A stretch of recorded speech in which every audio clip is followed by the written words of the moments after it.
अस्सलामुअलैकुम बच्चों, आज मंगल 12 जनवरी सन 2021।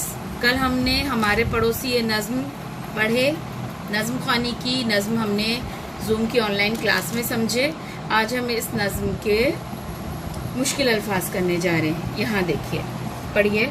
सीधे सादे प्यारे आशनाई, झगड़ा लड़ाई ख्याल भरोसा हमें ज़रूरत त्यौहार इज्जत बुलाएं बढ़ाएं तवाज़े हमेशा शामिल खुशी गम खुला दिल बच्चे तरीकों सलीकों बेहतर अच्छे झगड़े रूठें दिखाएं गुस्सा खेलें हंसें मुस्कुराएं मददगार दुख सुख रिश्ते एक साथ चीज।